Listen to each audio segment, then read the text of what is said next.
Hello students. जैसा कि आप जानते हैं कि आज हमारी पहली मैथ्स की क्लास है। क्लास 10th के लिए हम पहला चैप्टर पढ़ेंगे आज, रियल नंबर का। रियल नंबर, जैसा कि आपको पता है, इस यूनिट का नाम है नंबर सिस्टम, और नंबर सिस्टम आप छोटी क्लासेस से पढ़ते हुए आ रहे होंगे। नंबर सिस्टम, अगर आपसे पूछा जाए तो नंबर सिस्टम है क्या?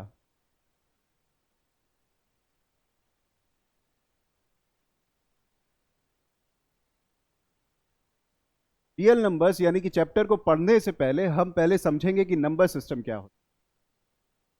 इसे आपने 9th क्लास में पढ़ा होगा, लेकिन फिर भी हम इसको फिर से आपको रिकॉल कराएंगे। नंबर सिस्टम, आपने अलग अलग टाइप के नंबर सिस्टम्स को पढ़ा होगा। Binary number system, decimal number system,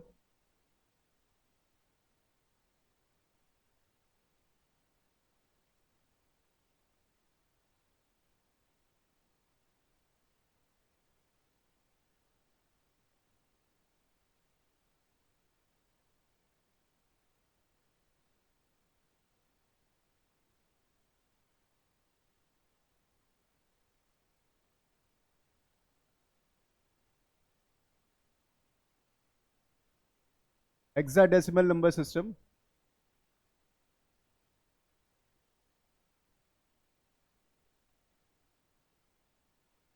ऐसे वेरियस अलग अलग टाइप के नंबर सिस्टम आपने सुने होंगे। अगर आज आज तक नहीं सुने हैं तो आज पहली बार आप सुन लें।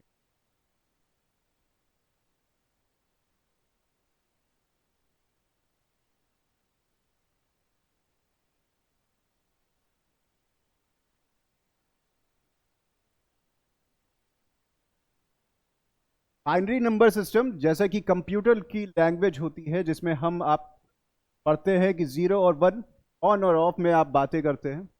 डेसिमल नंबर सिस्टम, जहां पर नंबर कंप्राइज करते हैं 1 टू लेकर और 9 तक। हेक्साडेसिमल नंबर सिस्टम में आपने पढ़ा होगा 0 to 9, और इसके अलावा A B C and F पे total number of 16 basis number होते हैं। ऑक्टल के लिए आपने पढ़ा होगा 0 to 7 नंबर सिस्टम। इस टाइप से आपने नंबर सिस्टम पढ़े होंगे। मैथमेटिक्स में जो नंबर सिस्टम है वो बेसिकली केवल डेसिमल नंबर सिस्टम है,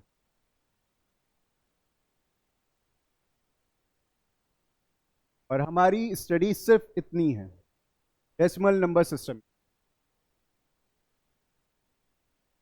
डेसिमल नंबर सिस्टम को फर्दर 2 डिवीजन में किया गया। Real number system, real numbers,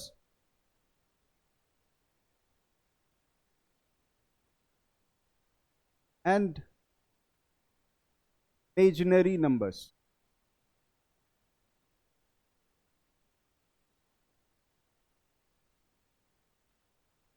जिन्हें हम कॉम्प्लेक्स नंबर सिस्टम के में भी जानते हैं।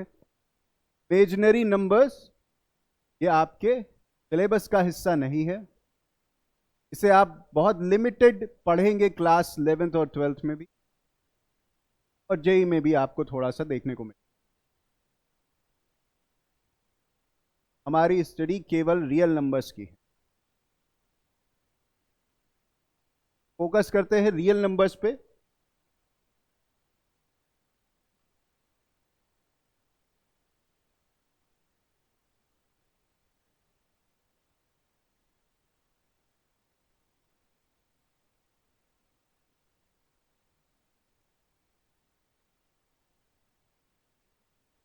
ऐसा कोई डिवीजन कहीं बुक में रेफरेंस नहीं है, इसका इसका कोई रेफरेंस नहीं है। ये अपनी समझ से बनाया गया है। बुक्स में आपको ये नहीं मिलेगा। होममेड रेसिपी है ये।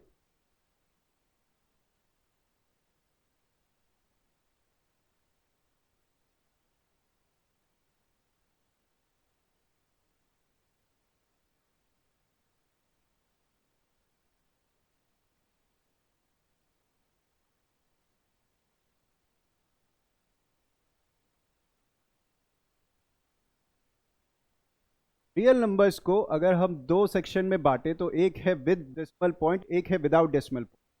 विदाउट डेसिमल पॉइंट में आपने शब्द सुना होगा इंटीजर्स। ये इंटीजर्स फर्दर तीन हिस्सों में डिवाइड हुए। इंटीजर्स बोला गया, एक positive integers,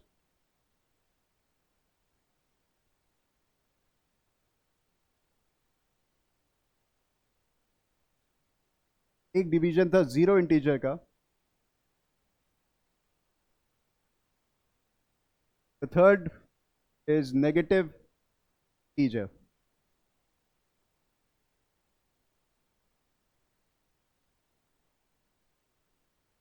positive integer number 1 से लेके तो ऑन एन नंबर तक।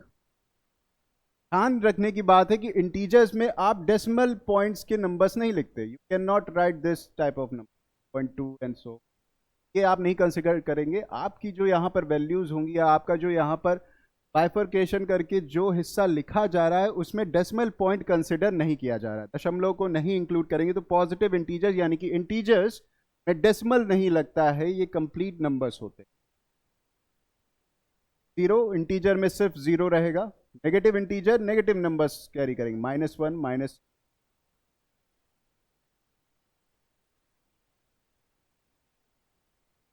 विदाउट डेसिमल पॉइंट में आपके और भी फर्दर नंबर्स होते हैं जैसे इंटीजर्स के अलावा। इसी में से अगर हमने देखा होगा कि पॉजिटिव इंटीजर और जीरो इंटीजर, इन दोनों को ही अगर हम एक कैटेगरी में डालें तो हम उसे नाम देते हैं होल नंबर का।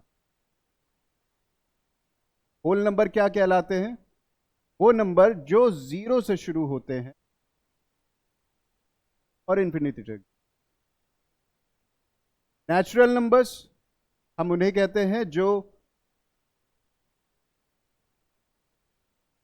पॉजिटिव इंटीजर्स होते हैं।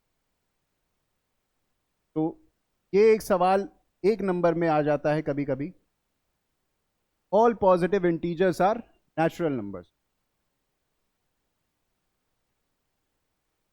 इसके अलावा आपने इनको भी सुना होगा, ऑड नंबर्स,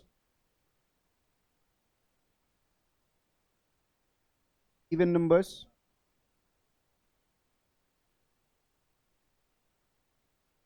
ऑड नंबर्स वो नंबर्स हैं जो 2 से डिविजिबल नहीं हो पाते हैं।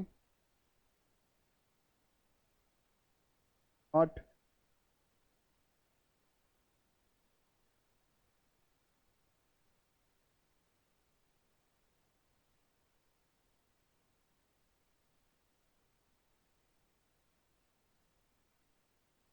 इवन नंबर्स जो कि डिविजिबल होते हैं, डिविजिबल बाय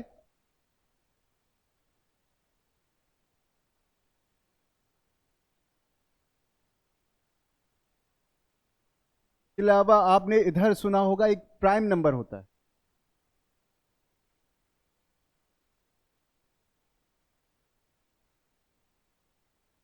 प्राइम नंबर ऐसे नंबर्स होते हैं जिनके सिर्फ दो फैक्टर्स होते हैं, एक तो वो नंबर नंबर एंड वन, वो नंबर खुद इटसेल्फ और एक वन। ऐसे नंबर्स को हम प्राइम नंबर्स कहते हैं। ये सेक्शन में आप जितना देख रहे हैं ये सब विदाउट डेसिमल पॉइंट है, ये सब इंटीजर्स का फॉर्म है। रियल नंबर्स को इस टाइप से हम बांट सकते हैं। ये मैं फिर से कह दे रहा हूं, ये किसी बुक में, किसी बुक से रेफरेंस नहीं है। हम एनसीईआरटी से पढ़ने से पहले, उसको अप्रोच करने से पहले पहले हम बेसिक समझ रहे हैं। विद डेसिमल पॉइंट में 3 टाइप्स के आपको नंबर्स मिलेंगे। पहला टाइप कहलाएगा टर्मिनेटिंग।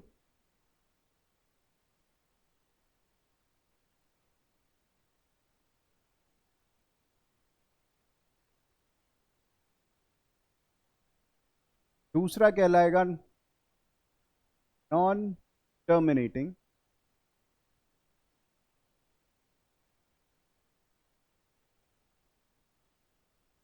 रिकरिंग। दूसरा टाइप कहलाएगा आपका non terminating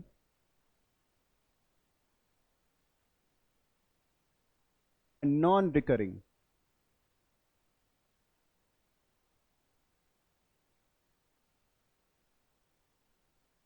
terminating numbers simply वो नंबर्स जो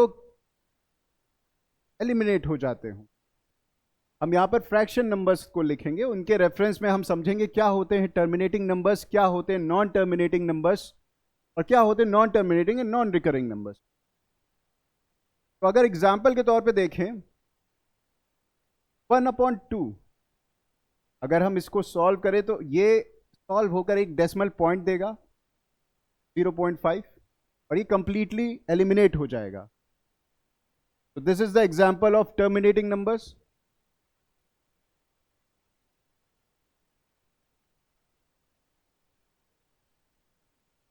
three upon two.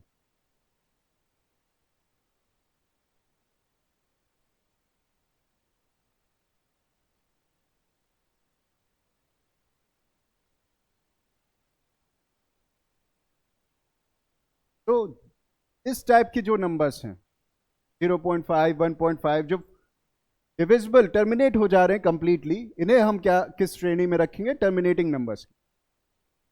Second point है हमारा, और इसके लिए हमारा एग्जाम्पल होगा 1/3, non terminating and recurring numbers.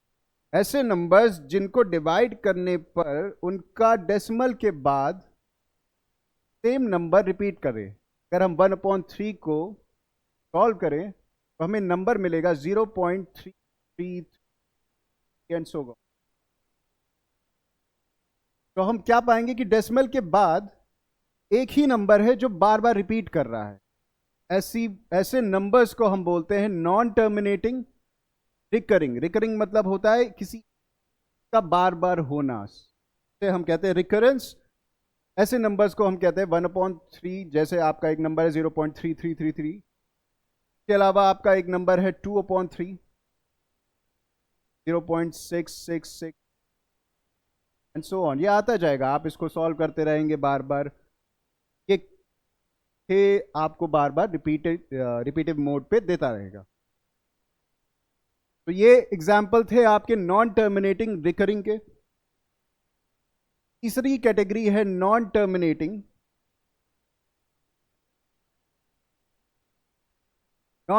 And non recurring की।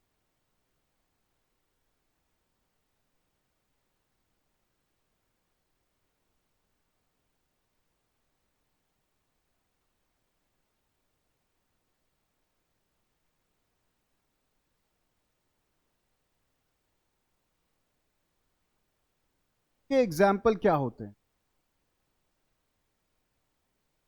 हाँ, नंबर आपका कुछ ऐसा भी आ सकता है 0.10100101। यहां आप देख रहे हैं कि एक के बाद जीरो आया है, उसके बाद फिर एक आया है, उसके बाद दो जीरो आए हैं, उसके बाद एक आया है, उसके बाद तीन जीरो आए हैं, फिर एक आया है। यहां पर जो नंबर है वो टर्मिनेट नहीं हो रहा है, नंबर आता जा रहा है और रिकरेंस भी नहीं हो रही, सेम नंबर बार बार रिपीट भी नहीं हो रहे हैं, उनमें एनोनिमिटी है। क्या केवल इस टाइप के नंबर्स होते हैं? कुछ वैल्यूज ऐसी होती हैं √2, √3, इनकी जो रियल वैल्यूज जो होती हैं √2, √3 की, ऐसे नंबर्स को इरेशनल नंबर्स भी कहते हैं, वो अभी हम आगे पढ़ेंगे। ऐसे नंबर्स के जो डेसिमल पॉइंट में अगर हम इनको अगर एक्सप्लेन करें, इनकी वैल्यूज को लिखें, तो इनके नंबर्स कुछ इसी तरीके से मिलेंगे आपको, non terminating non recurring. Number आते जाएंगे डेसिमल्स के बाद और वो सेम भी नहीं होंगे, वो बदले हुए नंबर्स होंगे।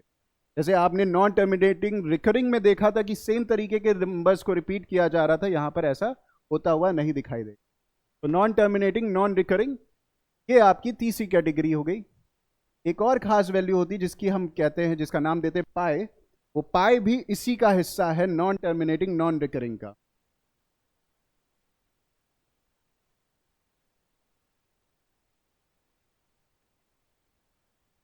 तो अब बात करते हैं, एक शब्द होता है रैशनल नंबर। रैशनल नंबर की अगर हम बात करें तो जो नंबर टर्मिनेट भी हो जाए और जो नंबर टर्मिनेट ना होकर रिकरेंस देते रहें, ऐसे दोनों कैटेगरीज को हम डालते हैं रैशनल नंबर्स में। आपने रैशनल नंबर्स की एक डेफिनेशन भी पढ़ी होगी। जिसमें उन्होंने कहा है कि ऐसा स्ट्रक्चर जो कि P अपॉन Q के फॉर्म में हो, जहां पर P और Q कोई इंटीजर्स हो। जैसे इस एग्जाम्पल में आपका इंटीजर क्या है, P है आपका 1 एंड Q है आपका 2। ऐसे नंबर्स, और जहां पर Q की value does not equals to 0 हो, ऐसे नंबर्स को हम रैशनल नंबर्स कहते हैं, और वो इस कैटेगरी का हिस्सा है, टर्मिनेटिंग नंबर्स और वो recurring. Non terminating, non recurring जो नंबर्स होते हैं वो हिस्सा होते हैं रैशनल नंबर्स का।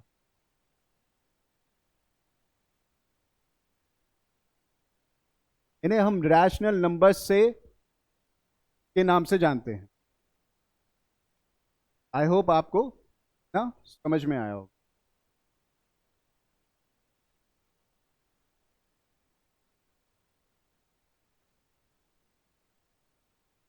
तो ये पूरा हिस्सा जो है ये आपका रियल नंबर्स का है। यहां पर कॉम्प्लेक्स नंबर्स या इमेजिनरी नंबर्स एक्सक्लूडेड रहते हैं। ये पूरा हिस्सा आप जो यहां इस पर स्क्रीन पर है, ये पूरा ही नंबर, ये पूरा रियल नंबर्स के बाहर कुछ नहीं है, इसके अंदर भी कुछ छूटा नहीं है।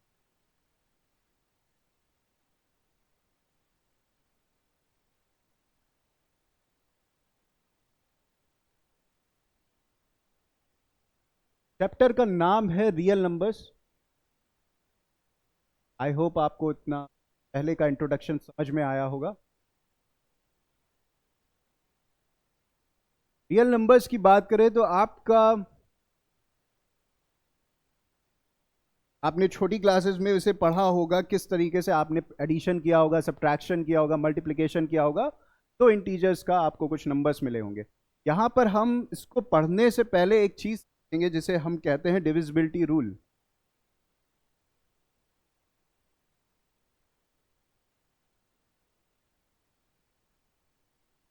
रियल नंबर्स जो यहां पर समझना है वो केवल डिविजिबिलिटी के कॉन्टेक्स्ट में से समझना है। डिविजिबिलिटी के कॉन्टेक्स्ट में कैसा होगा, एक सिंपल सा नंबर लेते हैं और उसे डिवाइड करने की कोशिश करते हैं। हमारे पास है 2 एज अ डिवाइजर, डिविडेंड है हमारा 3। अगर हम इसको सॉल्व करें तो हमें मिलेगा 1 रिमाइंडर। अगर एक नंबर हो 2 और अगर हम इसे सॉल्व करें तो हमें मिलेगा 0। क्या कोई ऐसा नंबर है, ऐसा कोई डिविडेंड है जिसको हम 2 से डिवाइड करें और वो रिमाइंडर 0 या 1 से कुछ और दे? क्या ऐसा पॉसिबल है? आप कोई भी डिविडेंड ले लीजिए, जिस आप उसको 2 से डिवाइड करें, any number, and you will get either 0 और 1। या तो आपको 0 मिलेगा या तो आपको 1 मिलेगा। ठीक वैसे ही अगर आप 3 से किसी को डिवाइड कर रहे हैं, नंबर है सपोज 3, आपने उसे 1 टाइम्स पढ़ा और आपको मिलेगा 0। मान लीजिए वो नंबर है 4, आपने उसे 1 टाइम पढ़ा एंड यूल गेट 1। मान लीजिए नंबर है 5, आपने उसे पढ़ा एंड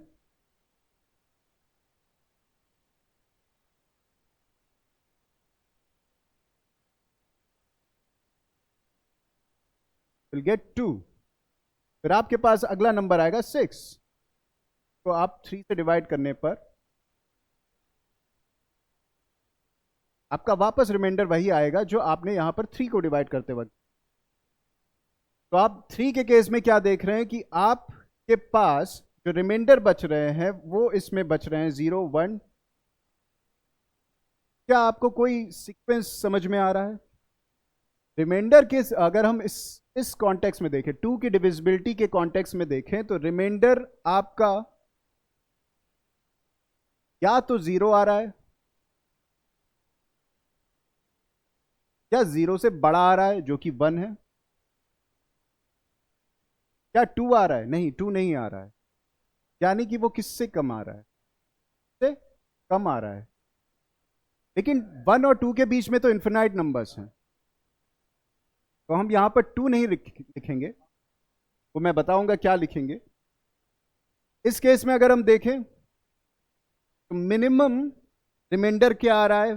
0।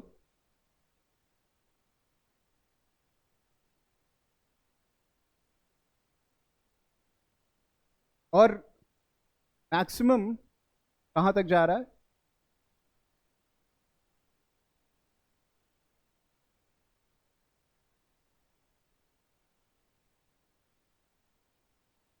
मैं यहां 3 लिख दे रहा हूं, पर यहां पर 3 नहीं होगा,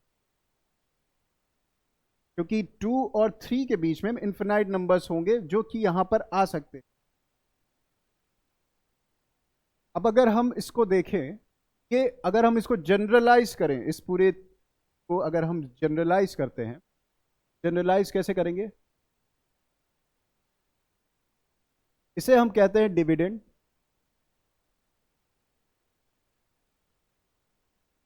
इसे हम कहते हैं डिवाइजर। इसे हम कहते हैं कोशिएंट।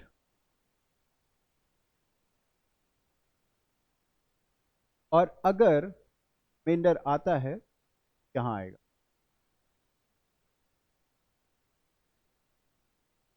तो एक मैथमेटिशियन थे जिनका नाम यूक्लिड था, उन्होंने एक थ्योरम इसके लिए निकाली और उसे कुछ इस तरीके से उन्हें फॉर्म किया, जैसा कि आपने इसको ऐसा पढ़ा होगा, डिविडेंड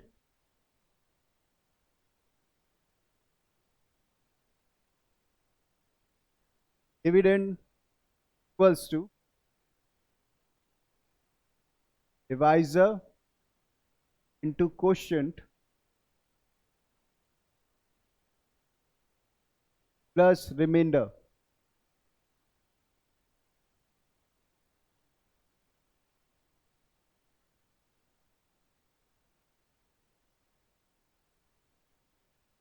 और आपकी गिवन एनसीईआरटी में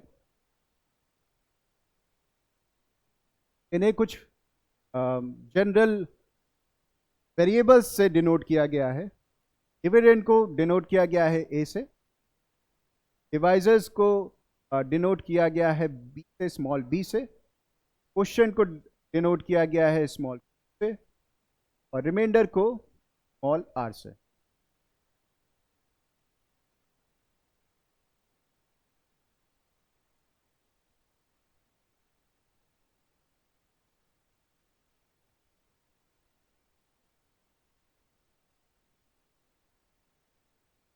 साथ में एक कंडीशन है।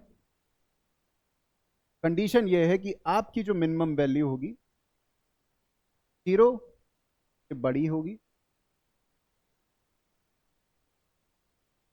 रिमाइंडर जो आपका होगा, और वो रिमाइंडर से छोटा होगा आपके बी से, यानी कि आपके किससे? डिवाइजर से छोटा होगा।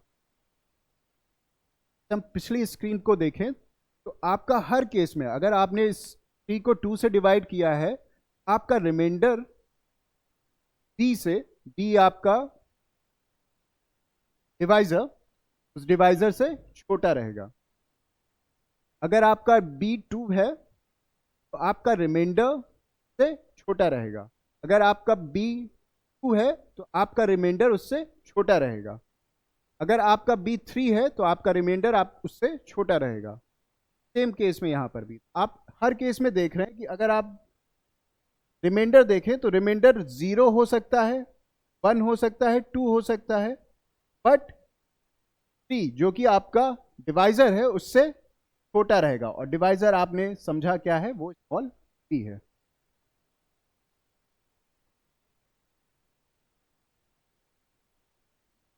तो आई होप आपको ये इंट्रोडक्शन वीडियो समझ में आया होगा। हम एक्सरसाइज को आगे कंटिन्यू करेंगे। Thank you so much.